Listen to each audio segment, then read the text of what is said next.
Committee will come to order. Chair will recognize himself for an opening statement. On July 1st, 2014, the Department of Health and Human Services Office of the Inspector General released two disturbing reports regarding eligibility verification for individuals purchasing coverage in the exchanges.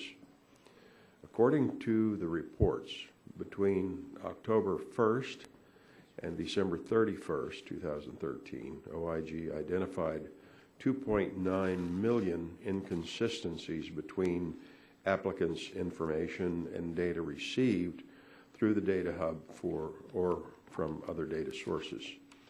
1/3 of these is related to income. Resolving these inconsistencies is often critical in determining eligibility for the nearly $1 trillion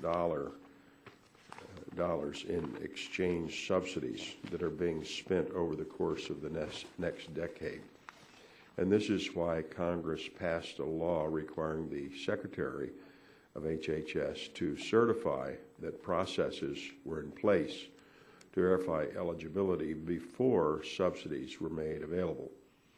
Secretary Sebelius made such a certification to Congress on January 1st, 2014. Yet, one OIG report states, quote, as of the first quarter of 2014, the federal marketplace was unable to resolve about 2.6 million of the 2.9 million inconsistencies because the CMS eligibility system was not fully operational. It was unable to resolve inconsistencies even if applicants submitted appropriate documentation, end quote. It is clear that the eligibility system is far from operational. CMS reports that it now has in place an interim manual process to resolve inconsistencies, and it hopes to have a fully automated process later this summer. It is absolutely stunning that this administration, nearly a year after the launch of the exchanges and with $1 trillion on the line, has yet to build a functioning eligibility system.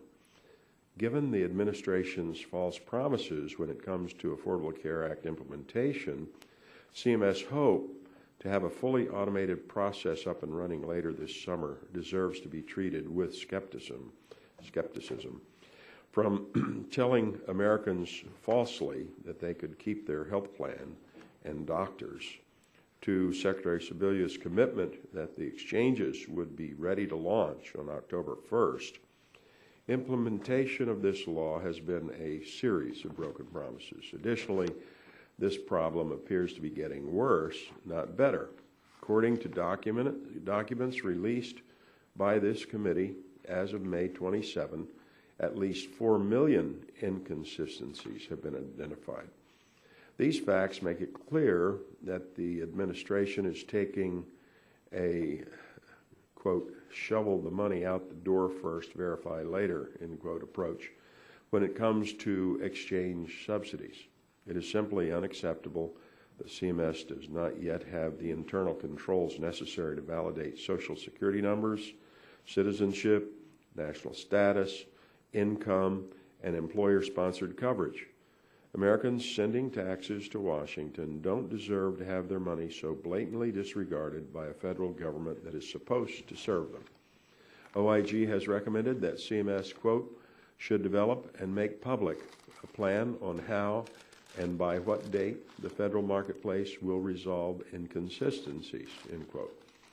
But one has to wonder how long it will take to clear this backlog and whether proper internal controls will be in place to prevent this from happening again during the next open enrollment period this fall. One also has to wonder how the administration intends to claw back any improper subsidies that were given as a result of inaccurate information. Middle-class families could be left on the hook for thousands of dollars in payments back to the IRS as a result of this failure. My time has expired. I yield back and now recognize the ranking member of the Subcommittee, Mr. Pallone, 5 minutes for an opening statement. Thank you, Mr. Chairman. Let me welcome the Office of the Inspector General's representatives here today. The work you do is invaluable to our committee and Congress, and there's always a role for us to strive to do better so we can ensure that taxpayer dollars are well spent. But I think there's some important lessons I hope we can learn from today's hearings. The first and most important is the fact that a data inconsistency on a consumer's application does not equate to errors. In fact, nearly all of the cases of inconsistencies can be easily resolved. The second lesson is that we should use OIG to learn how we can strengthen our federal programs, not as a political blunt object to mislead the American public. We get it. Republicans don't like Obamacare. In fact, they won't recognize one single benefit from the law, and they've predicted one disaster after another, and none of them have come true. I respect my chairman a lot, but I mean, all I kept hearing in his comments about how we're so worried about this subsidy. Well, you know, this subsidy goes to middle-class people, not to poor people, not to rich people. I think it's something between $25,000, $30,000 and up to maybe $80,000 or $90,000 for a family of four in order to get the subsidy. That's the middle class. That's the middle class that we're trying to preserve. These are the average Americans. Why are they so worried about, you know, a subsidy for middle-class people instead of worrying about the big corporations or the oil companies? And I could have a hearing for 10 hearings on all the subsidies for the oil companies, and God knows what they're getting away with. These are not the fat cat contributors. This is the average person. And the ACA is working. The results are in. 3 independent surveys support this claim. During the law's first open enrollment period, 9.5 million previously uninsured Americans got health coverage, reducing the uninsured rate amongst working adults from 20% to 15% in less than a year. According to Commonwealth Fund survey, the overwhelming majority of the newly insured, including 74% of Republicans, are satisfied with their coverage. Now, that doesn't mean the law is perfect. No one on my side of the aisle is arguing that, but we've had some technical hiccups with enrollment. The reports that OIG will discuss today, I believe, are a reflection of those challenges. We've learned how to improve the process, and this fall the hope is to strengthen the system even further and capture millions more Americans who need health care coverage. But if Republicans really want to talk about taxpayer dollars being spent wisely, let's have that conversation. We can talk about Speaker Boehner's frivolous lawsuits against the president, or the wasteful $3 billion being spent on this repetitive, unnecessary Benghazi fishing expedition. And then there's the $2.3 million they spent defending discrimination in the courts during the Defense of Marriage, or DOMA case. The House GOP is interested in wasting taxpayer dollars to score political points. The ACA, on the other hand, is helping people get access to health care, and it's saving lives. So I just ask my colleagues to stop the political stunts, stop trying to dismantle the ACA's success, and come together with Democrats to strengthen and improve its historic benefits and protections. We're trying to help the middle class. That's what this is all about. And without that subsidy, they're not going to be able to get health insurance. So I'd like to yield now 1 minute to Congressman Green from Texas. Thank you, Mr. Chairman. I thank the ranking member for yielding. According to the recent report from the Commonwealth Fund, 9.5 million additional adults ages 19 to 64 are now covered by insurance. 73% of the people who have bought in health plans and 87% of those signed up for Medicaid said they were pleased with the new insurance. Even 74% of the newly insured Republicans like their plans. Mr. Chairman, there are certainly shortcomings in the Affordable Care Act, both in policy and implementation. But as I always say, if you want something perfect, don't come to Congress or a legislative body. Yes, the 9.5 million newly insured and millions more benefiting from reforms included in the law. It's long past time to move beyond political posturing and misinformation campaigns to get back to business. It's time we start working to improve the law in ways where there is broad agreement. The American people deserve better, and I hope to work with my colleagues to build on this success and make changes that best serve the public, and I yield back my time. Thank you. Now to the gentlewoman from Florida, Ms. Castor, the remainder. Well, thank you, Mr. Pallone, and thank you, Mr. Chairman, for calling this hearing on how we improve the Affordable Care Act for America's families. I appreciate the Inspector General's office, all of the work you've done to help us identify where we need to improve.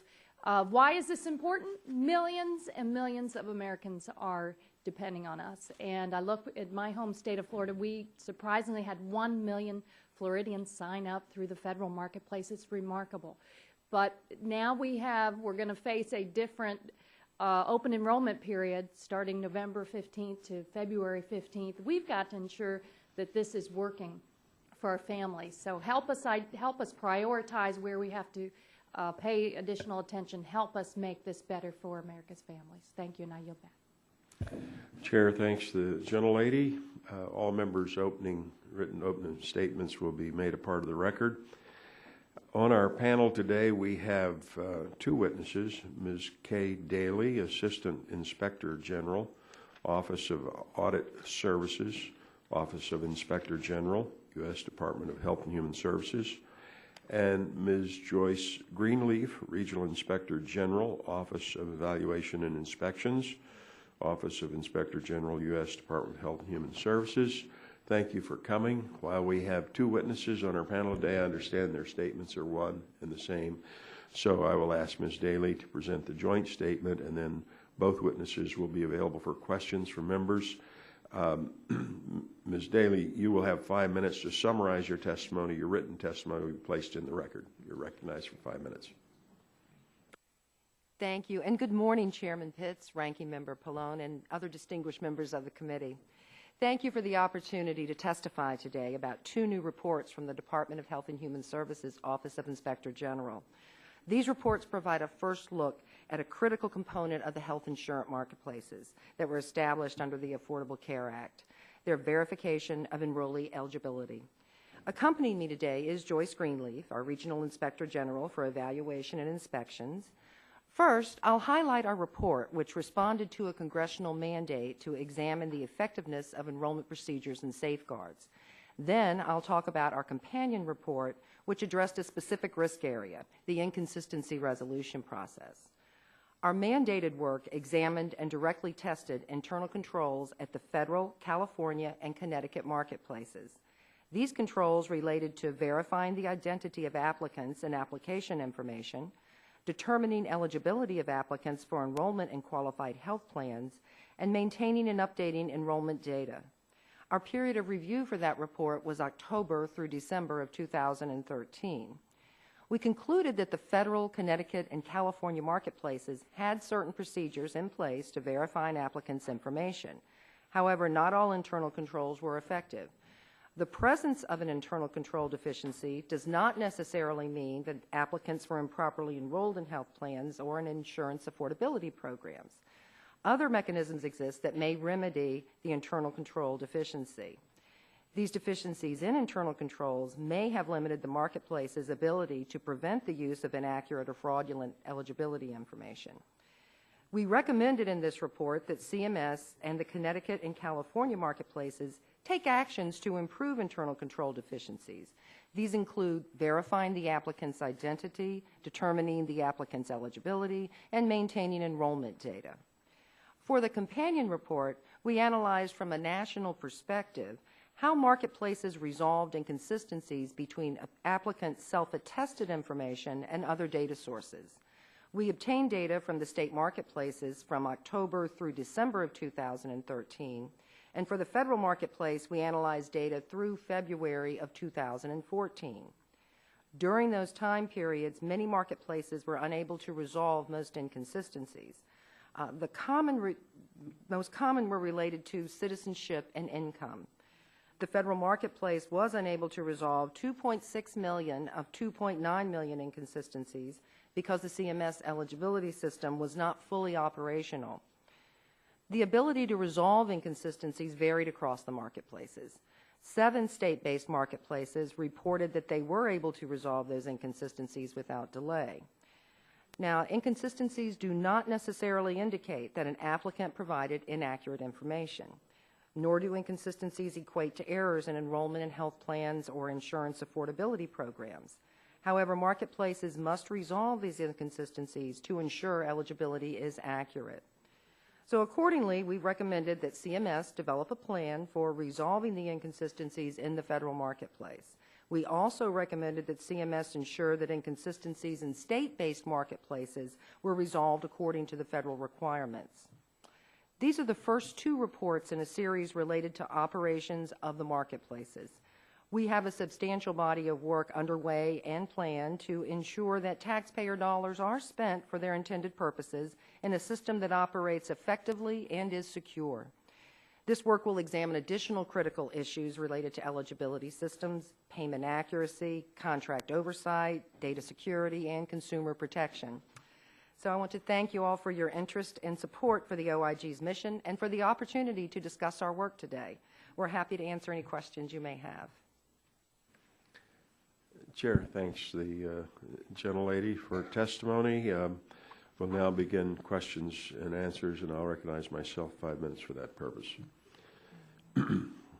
Ms. Daly, on January 1st, 2014, Secretary Sebelius certified to Congress that the exchanges are verifying eligibility. Federal law required this certification before exchange subsidies could be made available. OIG's report states, quote, as of the first quarter of 2014, the federal marketplace was unable to resolve about 2.6 million of 2.9 million inconsistencies because the CMS eligibility system was not fully operational, end quote. Based on these facts, isn't it true that HHS made this certification to Congress before the eligibility system was fully operational?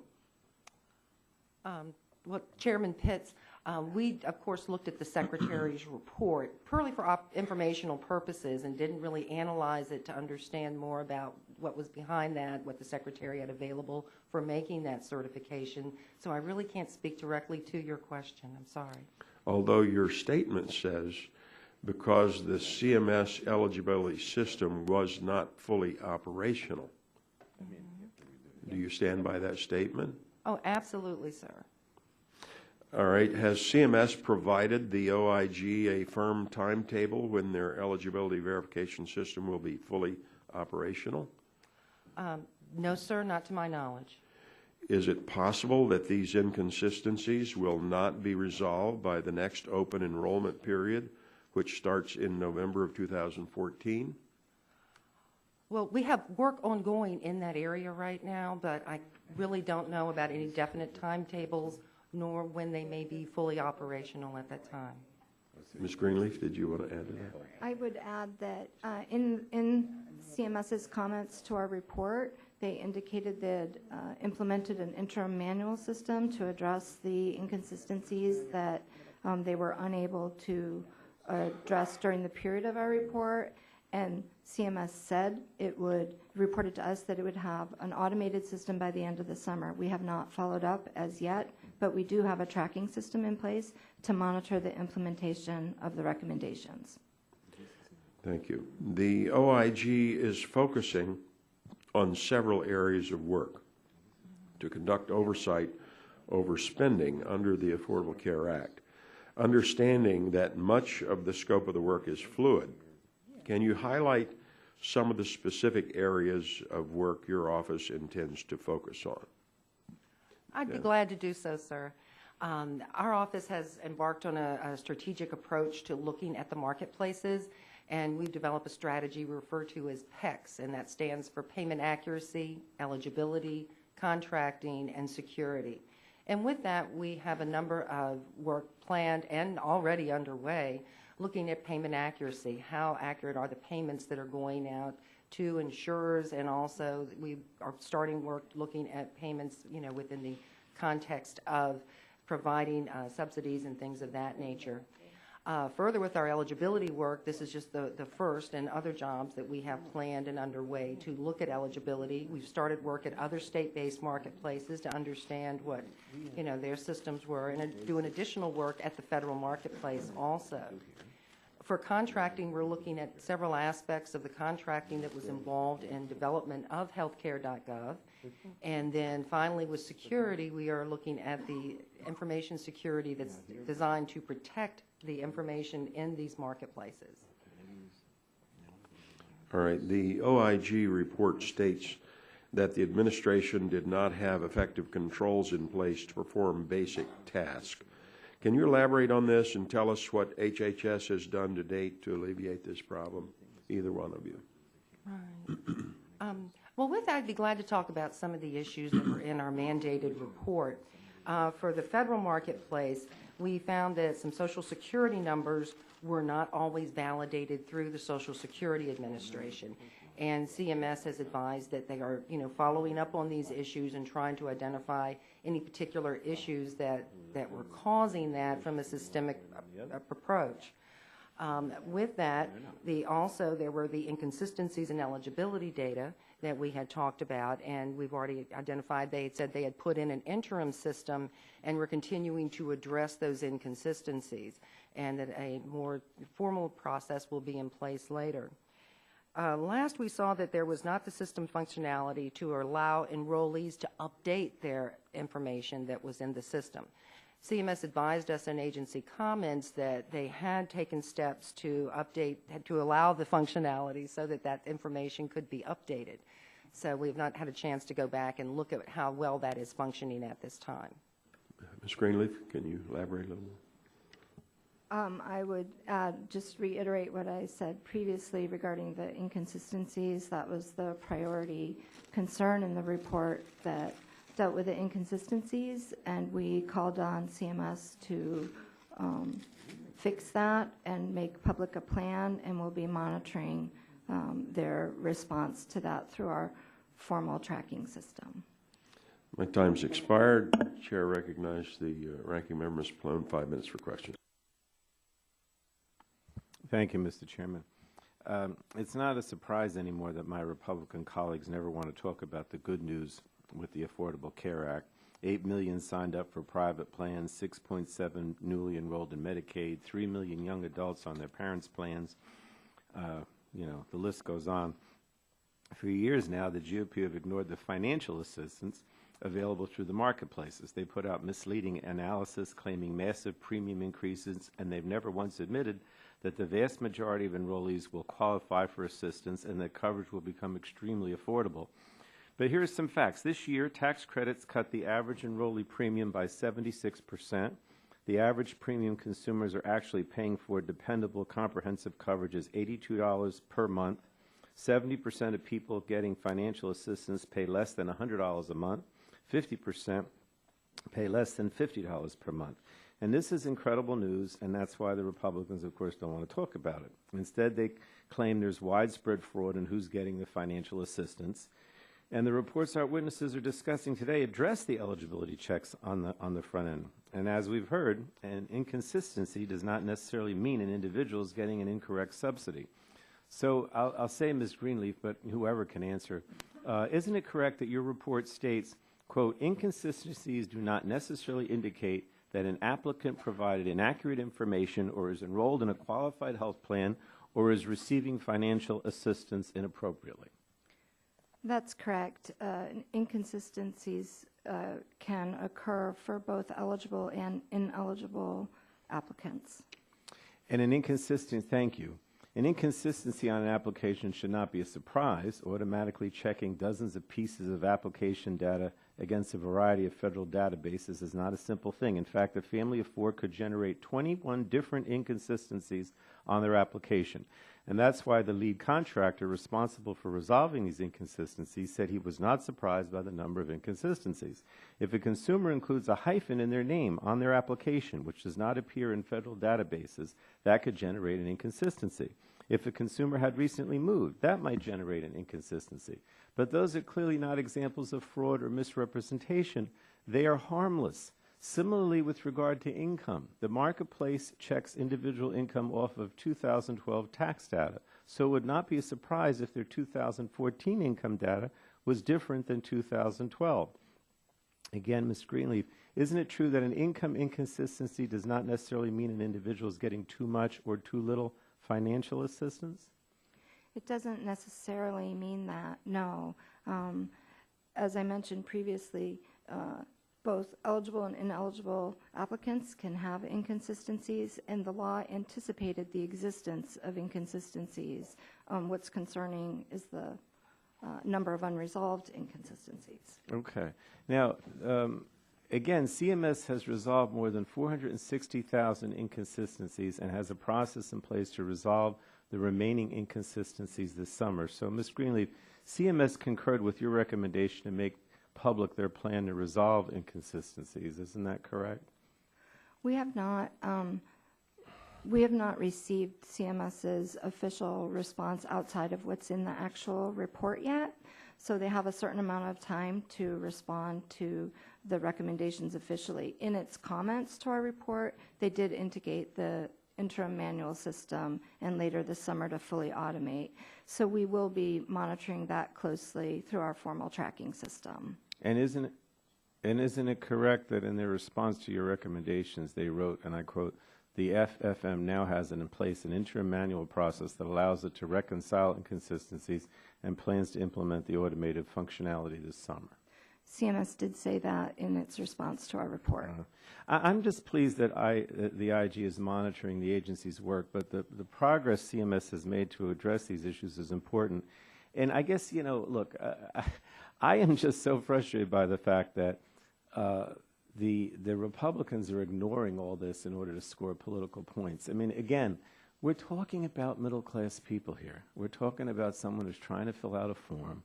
We're talking about people whose income is, what, $25,000, $30,000 to $80,000 or $90,000 for a family of four. This is the middle class that supposedly all of us want to build and provide a decent health care benefit package for.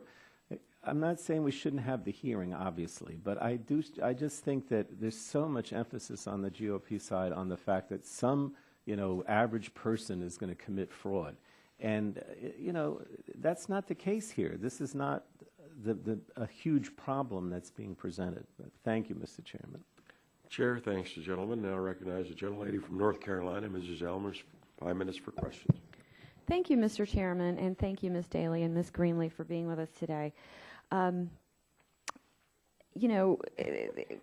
When your study shows that 85% have not been resolved, I mean, that's an incredibly large number of applicants that are, application process that's in question, and that certainly doesn't mean that there was fraud perpetrated.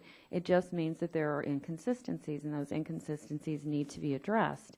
And it goes to the larger problem of eligibility and how are we ensuring the American taxpayers, their hard-earned dollars are being utilized to the best possible. We want to see everyone have affordable health care. We need to make sure that it's done right. And, starting at this point is a good place. So I guess what I need to know is what happens now? I mean, what happens? I know that you said, Ms. Daly, you talked about a formal tracking system going into place, which that's very, very good. Making sure that payments that are going out are accurate and being accounted for.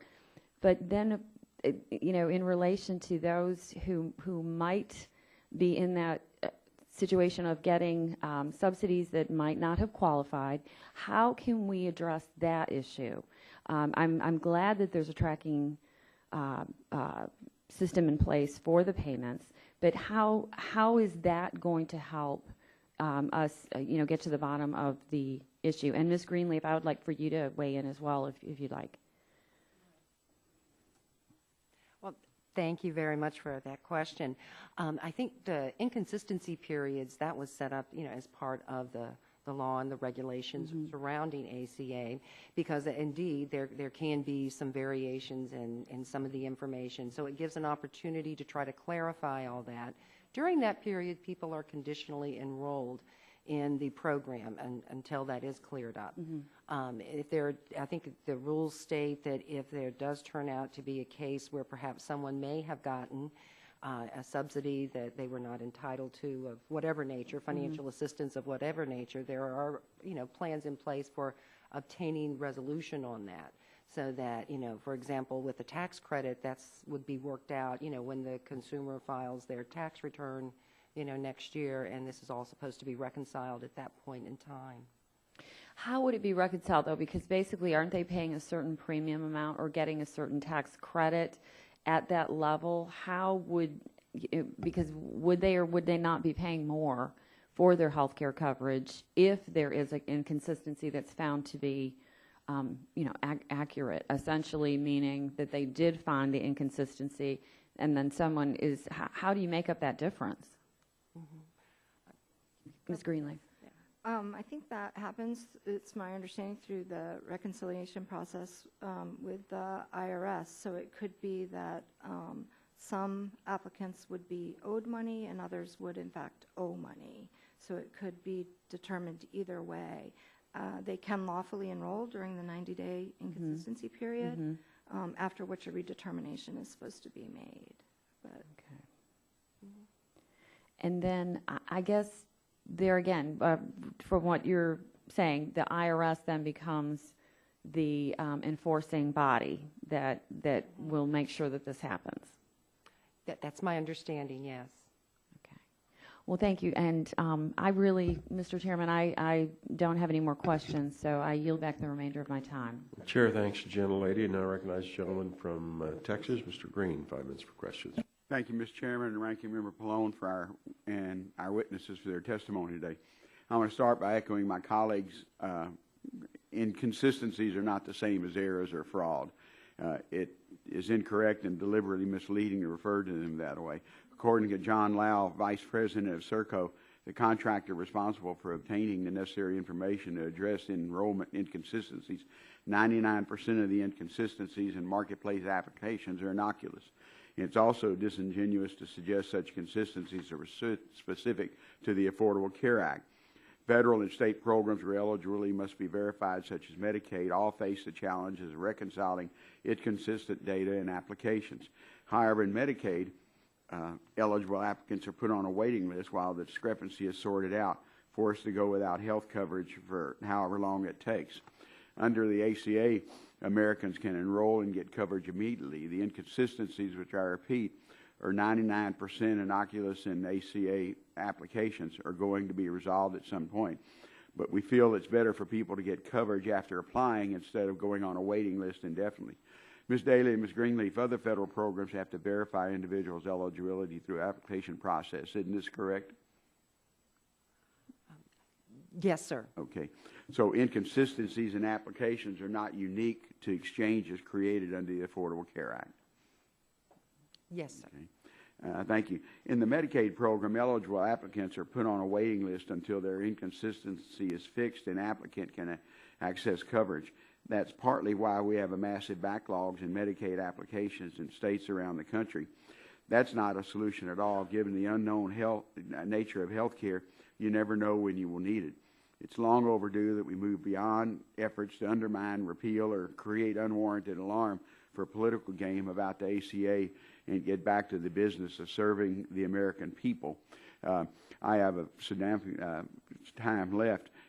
Can you give me examples of other programs that maybe the GAO has investigated that you go back in and have inconsistencies?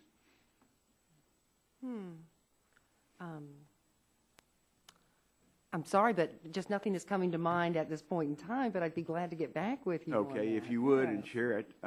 nothing comes to my mind either. Yeah. Thank you. We can get back to you if we identify anything. Were there any specific recommendations that either of your agencies made to Health and Human Services to correct some of the problems? In our report, sir, we had identified a number of weaknesses at both the federal, Connecticut, and California marketplaces, and we made specific recommendations to fix the underlying systems, of course, that were prompting, such errors. And then we also asked them to fix the specific cases that we had found. And they were generally amenable to doing so, so that was very helpful. Have you followed up with that to see both on the national exchange in the Connecticut and California if that is what they're doing, if they agreed to correct those inconsistencies? Yes. Well, we do have work that we're getting underway right now to do additional work at the federal exchange to look at some other issues there and plan as part of that to do additional follow-up on the status of the recommendations we had made in this report. Okay. So this is not something that we're going to sweep under the rug. We want to deal with it because, again, the ACA is a valuable tool for people in our country to get health care, and we want to make sure it's done right. And I appreciate your agencies for doing that. And hopefully Congress will get back to what we want to do is make sure it gets done right. Mr. Chairman, I'll yield back my time. Chair thanks, gentlemen. Now recognize the gentleman from New Jersey, Mr. Lance, 5 minutes for questions. Thank you very much, Mr. Chairman. This committee has spent a great deal of time and effort discussing the inadequacies of the health care law's rollout. Some people believe that the worst is behind us, and many of the most important serious problems have been resolved. Well, yeah. However, I believe, as your report has pointed out, many of our constituents may be in for a rude awakening when their tax bill comes due. I'm also greatly concerned, and this is not an area for you to address, but I wish to place on the record the fact that there is the significant constitutional and statutory issue regarding subsidies for the federal exchange as opposed to subsidies for the state exchanges. That issue will be resolved in the courts. I did ask Secretary Sebelius about that very significant matter at a previous hearing, and let me predict that that case is likely to go to the Supreme Court, although it's now in the various circuits. Regarding the issue this morning, it is my understanding that you did not review certain eligibility issues because you did not have access to federal taxpayer information at the time of your audit. Would you please update the committee on your access to that information now? Ms. Daly. Yes, sir. Yes, as we were performing our work, we learned that you could not have the access to the federal taxpayer data. So we immediately began to discuss the issue with IRS and have worked very closely with them. They've been very agreeable in helping us sort through the issues. At this time, we have been advised that we can access the federal taxpayer information that is provided to the federal marketplace. And so that's going to be one of the key areas we're following up on to do the similar work that we had done looking at other aspects of determining eligibility, to also look at the, verifying the income. And with that, we are also continuing to discuss with IRS obtaining access to the state marketplaces too. And does either of those matters require statutory change, or can you do that administratively? Mm-hmm. Well, to date, we've had success in doing that administratively, but if it looks like we may need to have a statutory change, we'd be glad to get back and work with you and your staffs to try to bring about such a change. Do you have a time frame, Ms. Daly, when you will receive that information regarding both the federal exchange and the state exchanges with the IRS? Yes. Well, for the federal exchange, we have received the authorization to go in and review that. We're just going through some more logistic issues of ensuring that we have appropriate safeguards in place to protect that taxpayer data while it is in our possession. And for the time frame, let's see, for completing the work on the federal exchange, I believe it's in the spring of 2015. We should have the results out on that assessment there. And with the states, we're continuing to work with them, so I can't provide you with an assessment right then of when that may be available. Thank you. I hope you're able to provide us with that when you do get that information. Regarding the fact that the federal exchange information with the IRS may be available in the spring of 2015, next spring, I wish to make sure that my constituents understand the implications of these problems that were highlighted in your report. If the eligibility verification system produces a determination for an applicant with an inaccurate exchange subsidy, am I accurate that the IRS is required by law to claw back that money from the individual? Sir, if you're referring to the tax credits and so forth, yes, sir, that would be part of the IRS's responsibility. And I'd also like, if I could, to take a second to clarify that our work that we plan to be doing at the federal exchange, that's when we would have completed the work, would be in the spring of 2015, so we can provide the results at that time to the august members of this body. Thank you. I'm not suggesting necessarily that there is fraud on the part of those who may have provided inaccurate information. I would imagine in most cases it's not a matter of fraud. It simply may be a matter of inaccurate information, and all of us as human, we all make mistakes. I do believe that there is a potential that there's going to be many unhappy surprises come tax time next spring in in the spring of 2015. Only time will tell, but certainly that impresses me as being a possibility. Thank you, Mr. Chairman. Chair thanks you, gentlemen. Now recognize the gentlelady from Illinois, Ms. Schakowsky. 5 minutes for questions. Thank you, Mr. Chairman. I have a statement and a request to make. I hope I'll still have time for some questions. But we've had a lot of good news about the Affordable Care Act in recent weeks. 8 million enrolled in private coverage, 6.7 million enrolled in Medicaid, the number of uninsured dropping by 10 million people, and the rate of uninsured in states around the country dropping by 30, 40, even 50% in just 1 year. Actually, that's pretty amazing. And I want to put 2 articles in the record that discuss some of this good news and what I believe is the warped Republican reaction to it. The first is a column in the New York Times. The columnist writes, quote, "What you get whenever you suggest that things are going okay with the ACA is an outpouring not so much of disagreement as of fury. People get red in their face, angry, practically to the point of incoherence over the suggestion that it's not a disaster," unquote. He goes on to say, quote, "I suspect there's now an element of shame if this thing is actually working. Everyone who yelled about how it would be a disaster ends up looking fairly stupid," unquote. The next piece I want to highlight is from health reporter Sarah Cliff, who listed out, quote, 7 predicted Obamacare disasters that never happened, unquote. Here's the list. 1, the website will never work. 2, nobody wants to buy coverage. 3, the ACA would not meet enrollment goals. 4, only people who already had coverage are signing up. 5, there would be a net loss of insurance. 6, premiums will skyrocket. And finally, 7, that the law just won't work. People won't get doctor's visits, insurers will drop out, etc. And Mr. Chairman, each and every one of these predictions has proven flat wrong. 10 million people have gained coverage this year because of the ACA. Surveys indicate that they like their coverage. There are none of the increased wait times or skyrocketing premiums. Republicans claimed, especially when you factor in the financial assistance that is that's available. More and more insurers are participating in the marketplaces next year, increasing choice and competition. So, Mr. Chairman, I would like to put these 2 articles in the record. Without objection, so ordered. Thank you. You know, and I just want to say about this hearing, if this were a good faith effort to really find and fix some of the problems that are in the Affordable Care Act, I'd be more than happy to fully participate in every way in those kinds of efforts. Anybody knows that such a ambitious piece of legislation is going to have to be tweaked. I don't think anybody would disagree that there aren't ways that we can make this better.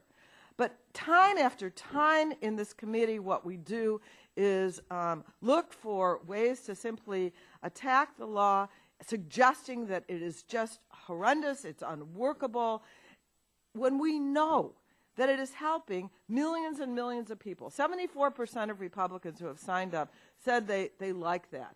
You know, I would say that's pretty good. I mean, you know, there's still, you know, a quarter of the people who say that they're not happy. Let's figure out why and try and make that better. But I don't feel like this is the spirit of these hearings. We're talking now about lawsuits that are going to go to the Supreme Court. We could, as a Congress, as a committee, address some of these problems and actually suggest changes that we could vote out and then present to the full House of Representatives and make those things better and work. So it's just, you know, our ranking member expressed frustration, and I feel that too. You know, I ran, the reason that I'm in public service is because my hope was that at the end of my career I could say that I helped provide health care to all Americans. What could be more basic than wanting to do that? Is that really what my colleagues across the aisle are looking for? Or is it to nitpick and ultimately sue? I mean, I think about this lawsuit that is being considered today. We're talking about the president being sued for not enforcing the Affordable Care Act, that hated law by the Republicans, for not enforcing it fully. And for not enforcing, they're saying, a provision that perhaps was the most hated. the employer mandate. So I'm just really, really confused. I'm sorry. I appreciate the witnesses. I appreciate that you're looking into these problems and trying to help us solve them. That ought to be the goal of all of us here, and I yield back. Chair thanks the gentlelady, and now recognize the gentleman from Kentucky, Mr. Guthrie. 5 minutes for questions. Thank you, Mr. Chairman. I thank the ranking member, and I thank the witnesses for being here today. You know, it's not just providing the information that has to be checked as well. I've heard from multiple groups that represent employers that haven't been notified a single time by CMS as required by law that an employee has received an advanceable premium tax credit. And I understand the process is supposed to work is that CMS should be verifying up front whether the employee has access to affordable coverage prior to authorizing a subsidy. And to me, this step is critical. As we know, certain coverage offered by an employer would make individuals ineligible for tax credits. Did you see this process, how this process was working? Or was it working? My understanding, people aren't being contacted to verify, employers not being contacted to see if they offer affordable coverage. Well, yes, sir. That was part of the audit work that we did in performing our tests. And as part of that, of course, it varied across the marketplaces how that worked. For the federal marketplace, they were checking, other federal organizations such as to determine whether there was coverage offered with OPM, with the Department of Defense, and other places that offer health insurance. For other cases, there would be attestation, bringing in information from the employer to do that check itself. Is that happening as the way it should be happening? Well, I know what's supposed to happen. How is it happening? Yeah, I'm sorry. No, perfectly fine. No, that is actually how it's happening now, because the issue is that there's no national database in which you could quickly go check. So that was the approach that was taken. Well, the problem is if it's done inaccurately, then employers, as a couple of my colleagues have said, then employees will be receiving thousands of dollars in inaccurate tax credits, and they'll be required, as we established earlier, to pay back. Mm-hmm. So there could be people. I read the report too. I went through the report, and I understand what you're saying. They were trying to make this provision work, but it doesn't seem to have a good way to do it, and therefore we're going to have people being ineligible to receive credits they're receiving. They're going to have to pay it back, and they're going to, like I said, not in any malice are they doing it. They're just following. Hey, I can sign up for health care. I've heard it on the TV, radio. If you're in Kentucky, sit on billboards, and they go sign up. And if it's not verified, then later on they'll have to pay back. And like I said, they're not doing it on purpose, but that can happen to them. And it's a lot of money to have to pay back at one time when they find that. So I just, as we move forward, I guess, you're doing further tests. I think that's an area we really need to look at. Do you have, Ms. Greenleaf, any comments on that process? I don't have anything to add to that. Okay. Well, thank you, and I'll yield back. Chair thanks the gentleman. Now you recognize the Vice Chair of the full committee, Ms. Blackburn. 5 minutes for questions. Thank you, Mr. Chairman. I want to thank you all for being here. We've got an interesting hearing going on downstairs also, as you all are probably aware, with the problems with the HHS CDC labs, et cetera. So I've been back and forth from that. I think that as we talk about this verification system, it is important to remind everybody that Secretary Sebelius on January 1, 2014, verified that the exchanges were indeed verifying eligibility. And while the Secretary certified a verification system, there is still no real system in place. And even HHS, the watchdog, reports that the administration does not have effective controls in place to perform basic tasks such as validating Social Security numbers, correctly identifying applicants, and verifying citizenship. And again, this has not been corrected. So for some of us who have lived through some of the government-run healthcare programs, and for Mr. Pallone's benefit, I always have to bring up TennCare because it thrills him when I bring up TennCare and the failed experiment in Tennessee with government-run health care. And if Congressman Green wanted examples of inconsistencies in how they were not dealt with, I can give him a laundry list. And so I'm sure Mr. Pallone will have him come talk to me about those. But I find it so curious. And Ms. Daly, I'll come to you. You know, how do you certify a verification system when there really isn't a verification system in place? And what are the detailed step-by-step components of this verified, certified verification system? Okay. Well, with that, you know, the Secretary, you know, was responsible for providing such a certification on the report. I'm sorry, on the system that was in place, and it did indeed provide one. Now, we haven't reviewed that report in detail. We did use it for informational purposes to learn more about the, you know, the regulations and law and so forth that was in there. But so I can't really speak to what the Secretary relied on or used for, you know, making such a certification. Well, let me ask you this, Ms. Greenleaf, does it make sense that you would certify a verification system when you didn't have a verification system? I'm not familiar with the process that the Secretary used to take a look at that system. So what you're telling me is that there is no standard operating procedure, or there are no benchmarks, there are no written expectations for what the system will be. Is that correct, Ms. Greenleaf? I'm not familiar with what the benchmarks or systems for operation would be for that. Ms. Daly? Yes, Congresswoman, I apologize there. Yes, there are regulations that are in place that, you know, have went through the full vetting process that all federal regulations go through, you know, for determining what's appropriate to have in such a system. They, you know, it's helping design the system. Okay, so you've got regulations. Mm-hmm. Do you have a plan for a full end-to-end system for verification processing? There was a plan that was put in place for determining the, is you know, it the system. active and operational? Well, there is a system that is operational at this time. Is it functioning?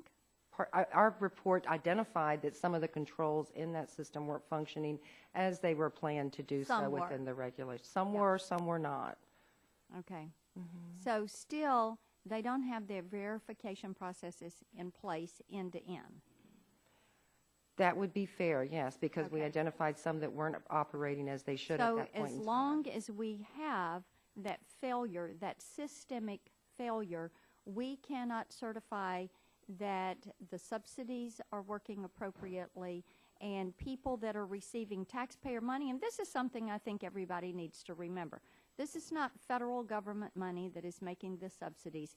It is taxpayer money that is sent to the federal government by hardworking taxpayers that is going into these subsidies into a system that does not have a verification process in place end to end. In Tennessee, when it didn't work, Democrat governor had to come in and remove 300,000 people from the program. 300,000.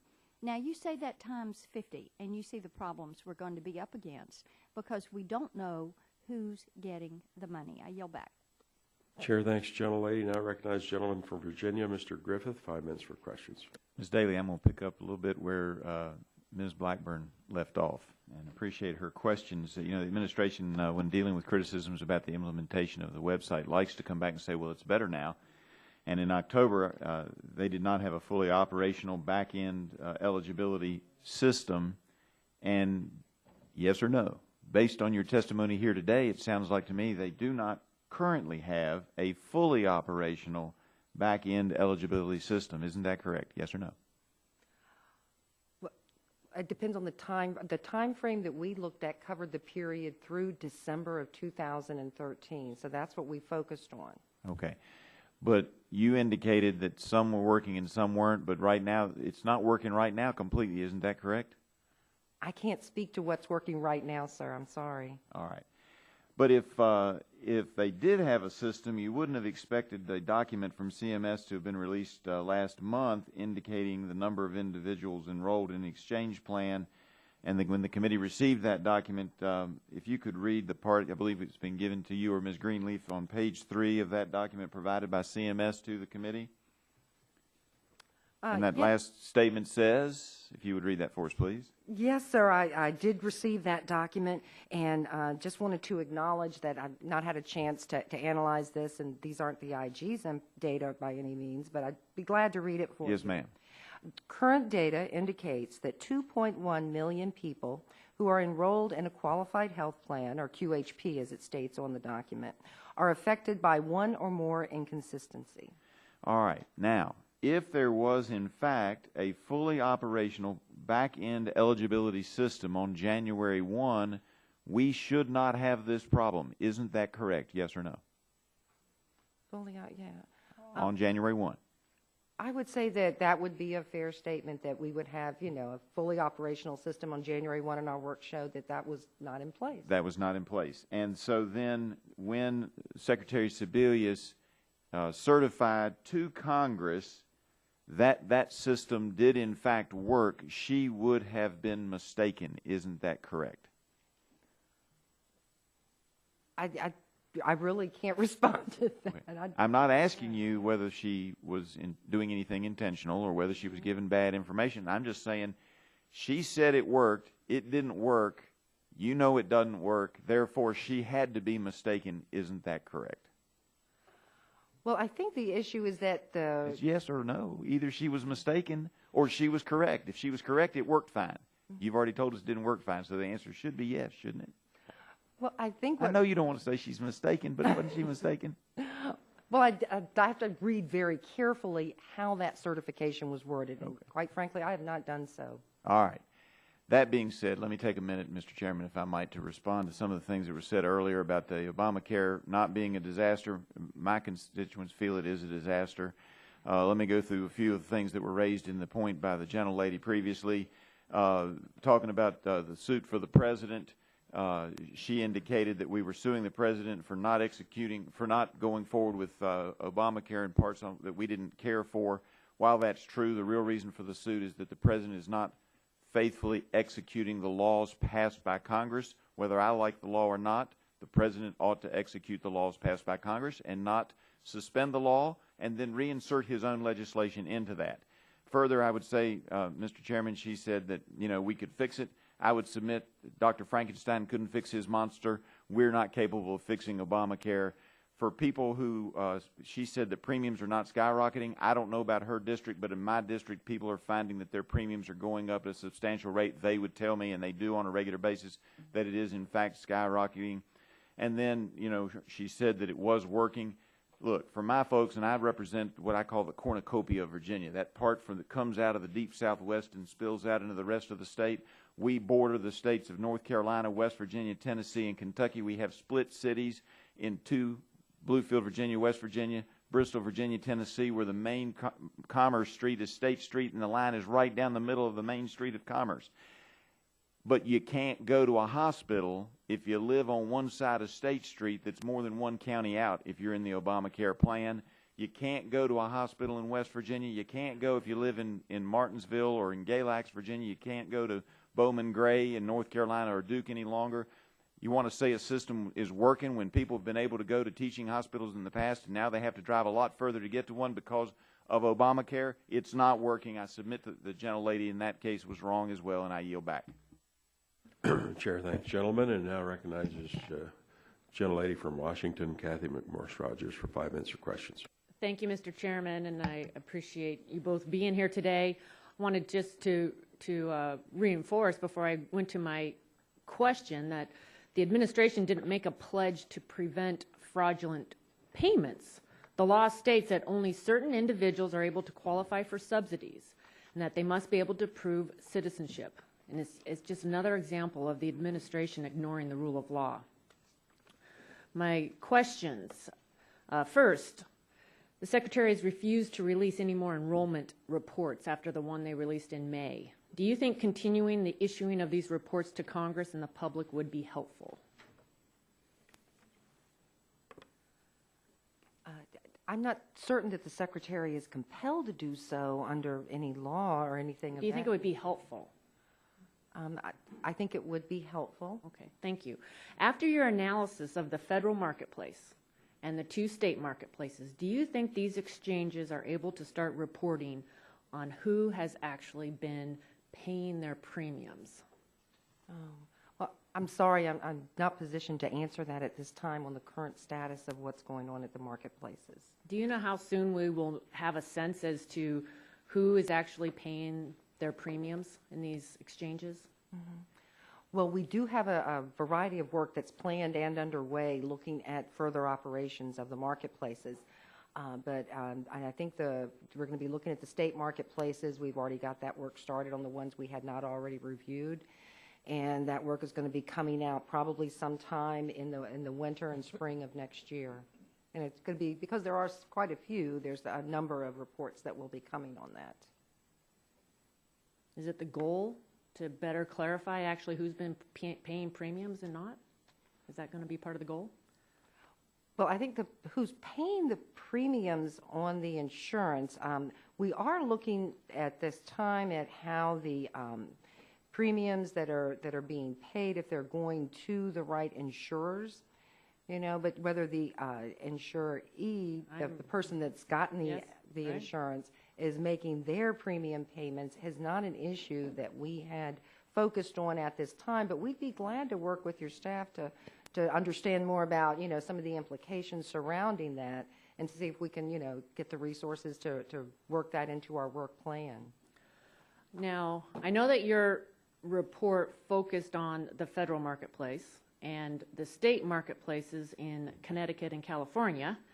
However, I represent Washington State, and I was curious as to the extent of OIG's office and their monitoring of the state exchanges beyond California and Connecticut. Recently, the Washington Health Plan Finder, that's our exchange, had to explain to customers why some of them received an August invoice for twice the amount they owed. Now, you think about the impact on the middle class and the uncertainty that they face and the confusion that they continue to face and whether or not they're paying double their premiums or not. Others received no invoice, and some received an invoice with a 0 balance, even though they owed a monthly premium. So, are there procedures in place in Washington and other state marketplaces to quickly remedy these types of errors? Unfortunately, our work hasn't looked at that particular issue at this point in time. So I'm sorry I can't respond directly to your question. Well, is the Office of Inspector General ever going to look at this question as to who's actually paying these premiums and whether or not it is accurate? These are hardworking middle-class families quite often that are in need of health insurance, are trying to figure out how to stretch their paychecks to pay for oftentimes increasing premiums. Are we ever going to assure them that they're actually paying accurate premiums, or how are we going to address when there's a double bill and those kind of issues? Mm-hmm. Well, those are important issues, and again, we'd be glad to work with you and your staff to help see if we can design some work that would be able to address those areas of concern. So my final question, what's going to happen to someone when they are either confused or they accidentally don't pay? Or if they pay double? Whatever the situation, are they going to be cut from coverage, or will they receive a refund? How is this going to be remedied? Mm-hmm. I'm sorry, if you could just help clarify for me. Okay, my question is, you're an individual. You've either been charged double, or maybe you accidentally didn't pay, and how is this going to be remedied? Right. Well, I'm just not positioned to respond to that today simply because our work hasn't focused in that particular area as yet. So, is there a plan to ever address these questions? Yeah, I'm just sorry. I just don't have any information available for you at this time, but we'd be glad to try to get back with you on that. And the weeks go by and individuals are out there still looking for answers too. Thank you, Mr. Chairman. Chair, thanks, gentlelady. And I recognize the gentleman from Georgia, Dr. Gingrey, 5 minutes. Mr. Chairman, thank you. I haven't been here for the entire hearing because we have one going on concurrently downstairs, very important as well. But the little bit that I've heard since I've been here really disturbs me. My term in Congress, my 12th year, my 6th term will come to an end at the end of the 113th Congress. I'm looking for something else to do, and I think I'm going to apply for a job as an Inspector General in the federal government because the hours seem good, and obviously there's no heavy lifting. Your responses so far, both of you, have indicated to me that you don't seem to really be on the ball in regard to Inspector Generaling in a non-biased, unbiased way, which is what you're supposed to be doing. And when I talk to people in the 11th Congressional District of Georgia, there's no way that I can give them any confidence that you're doing your job so that people who are undeserving, unqualified to receive part of the $1 trillion worth of subsidies in this ultra-expensive program are getting to the right people. So let me specifically ask you, and you can comment on my comments as well. But OIG's work has revealed a number of problems, as I've heard this morning, in CMS's process for verifying whether an individual is eligible for part of the estimated $1 trillion in exchange subsidies that will be spent over the next 10 years. And I'd like to ask if OIG has found problems in resolving inconsistencies in the following areas: an applicant's Social Security number, an applicant's legal status, an applicant's income, and all these income set-asides that exist by virtue of waivers in the Medicaid program and everything across the various and sundry 50 states and territories. Other sources of coverage for an applicant, such as employer-sponsored income. Can you give us a little insight on any of that? And for goodness sakes, isn't that what you're supposed to be looking at? Thank you for the question. In fact, when we looked at the marketplaces, we did find problems with their abilities to resolve inconsistencies in all those areas that you identified. The most common inconsistencies that were not resolved did concern citizenship and income. You had also mentioned Social Security number. There was some ability of the federal marketplace to resolve those, but in the end, the marketplace resolved very few. These inconsistencies don't necessarily equate to an improper enrollment or an improper subsidy, but they are concerning, and we made recommendations that CMS resolve these and make its plan public on how and when it will do so. Well, have they made that public? You made the recommendations that they do so, but as far as you know to this point? We're tracking their response. In their comments to our report, CMS indicated that it had implemented a interim manual process to resolve inconsistencies and was making progress, and we will be following up with them in a formal way to track their responses over the next couple of months. Well, I don't have any other questions. Ms. Daly, did you want to respond to that as well? No, sir, but thank you for the opportunity. I think Ms. Greenleaf did a fine job. Well, yeah, she did okay. You know, honestly, Mr. Chairman, I think we would have done well this morning to have somebody from GAO here as well to tell us what kind of job they think the Office of Inspector General is doing in regard to this program. Look, I'm not picking on the witnesses. I mean, this is an opportunity for us to get information.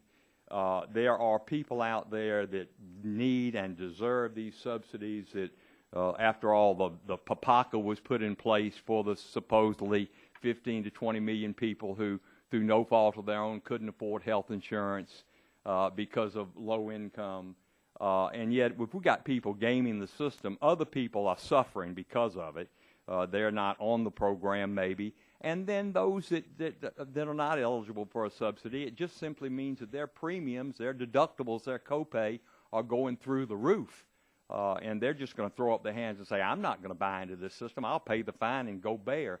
And I, as a physician, know how bad that is. We don't want that to happen. So that's why I'm being a little hard on the witnesses, but I don't think too hard. And I thank them for being here this morning. I yield back, Mr. Chairman. Chair, thanks, gentlemen. And now recognize gentleman from Florida, Mr. Bilirakis, 5 minutes for questions. Thank you, Mr. Chairman. Much. This report of the IT issues is troubling to me. It is further evidence that this administration wasn't ready. You want to pull your mic down a little bit. The 2.6, thank you. The 2.6 million unresolved inconsistencies exist before the CMS's eligibility system was not fully operational. This means that people may have received a subsidy they're not legally entitled to, or people could be receiving too much. When they file their taxes next year, people could receive a shock when they have to repay parts of their subsidy to the government. I knew that the system was not going to work. I knew that it was broken. Last year, I introduced the No Taxation Without Verification Act. My bill would have prevented any tax provisions from being implemented until there was a working verification system in place. It wasn't enough that the administration had a process. They should have to meet certain metrics, in my opinion. Unfortunately and predictably, the administration made a mess of verification, in my opinion, and the entire back end of the website, just like they made a mess, in my opinion, of the healthcare.gov. Ultimately, this hurts the American taxpayer. That's the bottom line. And I do have a couple questions. In the OIG report, you recommend that CMS develop a public plan and set a deadline to clear the current backlog of inconsistencies and resolve the problems. When does CMS, this is the question, when does CMS need to have the plan and deadline released to address these pressing problems? And do you think it is necessary to provide time to test the verification changes in the system before the next open enrollment period begins? We will be tracking, we have a formal tracking system for monitoring CMS's response to our recommendations. So that just over the next couple of months, I believe within 6 months, they have to have a formal plan back to us, though it could well be sooner. Are you going to press them? Yeah, we'll be following up both formally and informally. The Office of Inspector General leadership meets regularly with the CMS leadership, and this is a high priority recommendation. The bottom line is inconsistencies need to be resolved so we can have confidence that the determinations about eligibility are accurate. Thank you. All right, next question. The OIG reports that applicants are given a 90-day period to resolve inconsistencies after a notice is sent to a consumer. This 90-day period can be extended generally by the Secretary, but cannot be extended in instances involving citizenship and immigration status. Do you know if HHS is holding applicants to this standard? Can you answer that question first? That was a little bit outside the scope of our review, and you're correct, there is the 90-day inconsistency period during which an applicant can lawfully enroll, and the inconsistency is supposed to be resolved during that time. But we did not collect information on how often it's being extended or whether, how that's being managed at the marketplaces. Do you have, Ms. Daly, can you respond to that? No, sir, I'm sorry. I can't add anything to that either. Well, I have another question, and I'd like to get this information from you immediately, it's within the next couple of days, please. Is HHS actually terminating coverage? You can't answer that. Or withdrawing subsidies if an applicant has failed to provide documentation to address an inconsistency regarding citizenship or legal status within the 90-day period? Can you try to respond to that, please? I think we'll have to get back to you on that, try and answer that. I don't have that information. Sure. That's correct. Is that correct, Ms. Daly? You're not sure? Yeah. Yes, sir. Please we're get not back certain to at us this as soon time. as possible. This is vital. Yes. All right. I really would appreciate it. Thank you very much. I yield back, Mr. Chairman. Chair, thanks, gentlemen. Now recognize the gentleman from Louisiana, Dr. Cassidy, 5 minutes for questions. Hello. I'm sorry to have come in late, so people may have asked my questions. I apologize. Looking at your testimony on pages 3 and 4, I gather a sample was done of California, Connecticut, the federal exchanges, a sample of 45. Now, as best as I can tell on page 4, the second bullet point refers specifically to California. Verifying citizenship, 7 out of 45, it was unclear that their citizenship was verified. I gather that's 15% of those in California who signed up. We cannot confirm that they are U.S. citizens. Is that a correct reading of this? Yes, sir. That finding indicates that of the 45 applicants that we selected for sampling in California, 7 of those 45 were not able to, did not have their information run through the system as it was supposed to occur. Now, I'm told that California had roughly 1.5 million people sign up through their Cover California exchange.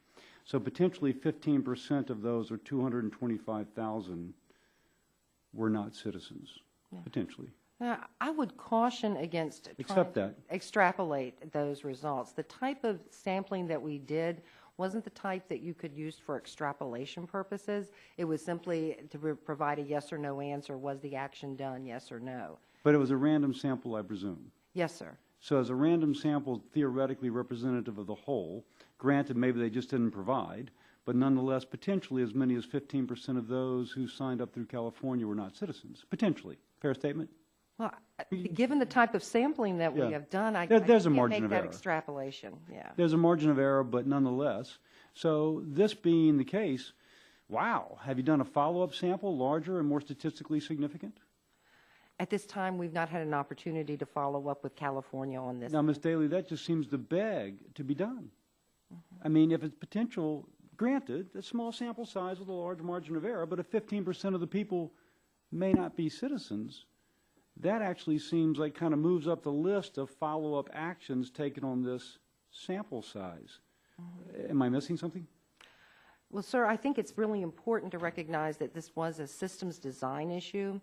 And I think California told us that they were following up to try to get that addressed. And I think that's an important point to make, that when there is a systemic issue where it's a problem with the programming, But let me follow up fixing on that earlier. California actually has a vested interest in, frankly, not addressing this, because the subsidies coming from the United States taxpayer, not, in general, not just Californians.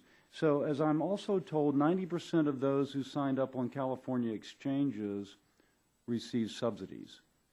Now, if that's the case, again, just back of envelope, that means over 200,000 people on the California exchange potentially are receiving generous subsidies, and they're not citizens. Now, that seems more kind of the purview of the federal government as an overseer, as opposed to the Californians who may not care. Again, am I missing something? Well, the point is that, our sampling approach was more of a compliance sample in which you're either identified as yes or no, you meet that or not. I accept that. You've explained that methodology, but we got hardworking taxpayers who are barely making it, and who we were told by those who promoted this that only citizens would be allowed to sign up. Now, in a random sample size in California, which if it was truly chosen randomly, statistically that will probably represent the whole with a given margin of error, as many as 15% of those aren't citizens. I'm a taxpayer in Louisiana. I'm thinking, what the heck? We were told this would only be for citizens. Now my tax dollars are going to subsidize someone here illegally, potentially. I guess I'm wondering, does the administration, your kind of view of this, and I don't mean to overread, seems a little nonplussed. Yeah, it might be, but we'll trust the Californians to pull it together. And I say that not to indict, but only to observe. Again, am I wrong on this? Well, I think we are concerned, and that is why we have done the work that we have done to provide you, the overseers, for this program, among others, the information that you need to provide that oversight. Well, I thank you for the that. challenges that the marketplaces were facing. I'm almost out of time. I recognize that, but nonetheless, the challenges the marketplaces were facing did not excuse them from executing the law, which is only citizens shall sign up. And And it does seem as something that should require HHS to follow aggressively, if only to keep at least this measure of commitment to the American people, that only citizens would be allowed to do so. I'm out of time. Thank you all for your testimony.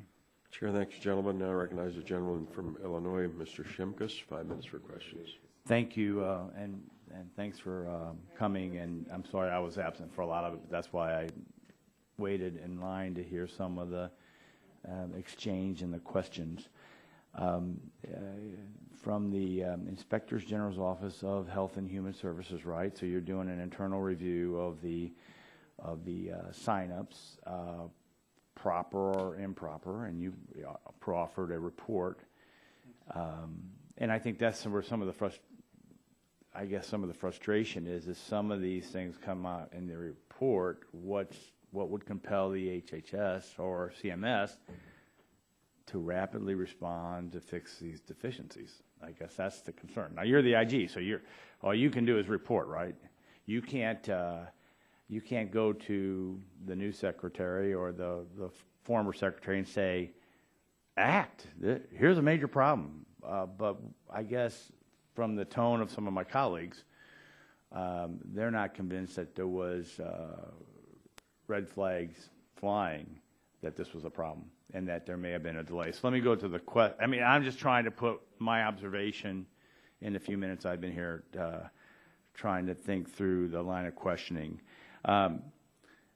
So when CMS failed to put a fully operational eligibility system in place, we believe it had major consequences. And I think your report highlights that, yeah, there's some major problems when you don't have a fully operational system. We've learned that the verification process to resolve inconsistencies often did not start until May, right? Even though, in fact, it could be very likely that these inconsistencies contained in the applications submitted in October, is it safe to say that they languished for months without resolution?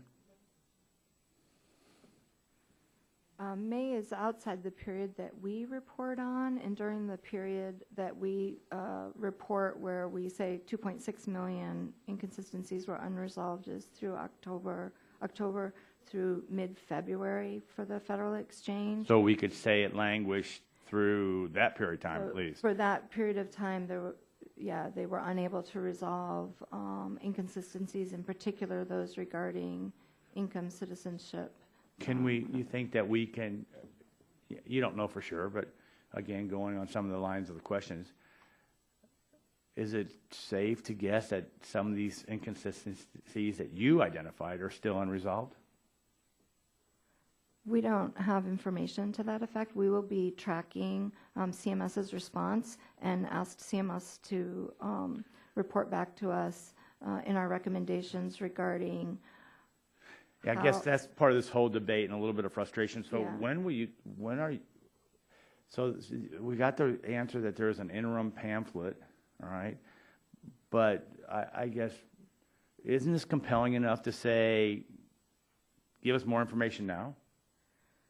I mean, what kickstarts that additional review by you to see if there's not, that the inconsistencies that you raised, that based upon the February timeframe, and maybe we assume May, that they're not still inconsistencies and that they have been resolved? Well, we will be monitoring their response to our report, and it is a priority. Wait. So that's the frustration. We will be monitoring. Are you monitoring? I mean, that's the problem. I mean, don't you understand? We will be. No, a lot of us think you should be. This monitoring should have been done, especially with these gross inconsistencies. Ms. Daly? Yes, sir. Thank you for the opportunity. I think that, we will do, as my colleague here pointed out, we do follow up on our recommendations, and at the same time, we already are beginning extra work out at the federal marketplace. And as part of that, we can be assessing whether the status of addressing those inconsistencies that we currently are aware of. I'd be very interested in learning the new processes that are in place. Of course, that work's going to really. Okay, so we're very, please, I guess, all right, we would like you to try, not wait. I mean, that's our frustration. If these inconsistencies are as large as they might be, and we've had a long time, then we want this present tense, not future tense. Does that make sense? It should be going on now. So because aren't we coming right now to another sign-up? Right? Enrollment's coming. If we haven't fixed the original sign-up and the inconsistencies, we've identified the problems, we don't have follow-up, we don't know if they've been fixed, aren't we at risk of having the same problem in the next enrollment? What do you, if they haven't addressed it, will we have the same problem, Ms. Greenleaf? If CMS doesn't address our recommendations, we would be concerned that additional inconsistencies would remain unresolved, and that could lead to inaccurate determinations. Okay, you've been very helpful, at least from my point. Just remember, I'll leave on this, Mr. Chairman. Present tense, not future tense, and we would all be a lot happier. Chair, thanks, the gentleman. That concludes the questions of the members who are in attendance. There will be a lot of other questions from other members as well to follow up, and we will submit those to you in writing. We ask that you please respond promptly, and I remind members that they have 10 business days to submit questions for the record. Members should submit their questions by the close of business on Wednesday, July 30th. I have a UC request. I'd like to insert into the record an article in the New York Times from October 16, 2013, where Secretary Sebelius is quoted saying, quote, "I think we're on target. We are on track to flip the switch on October 1st and say to people, come on and sign up," end quote. Without objection, so ordered, and the ranking member has a UC request. Mr. Chairman, I'd ask unanimous consent to enter into the record a letter from June 4th from Ranking Member Waxman to Chairman Upton. Without objection, so ordered. Very interesting hearing. Thank you. We look forward to working with you, get more information. Without objection, the subcommittee is adjourned.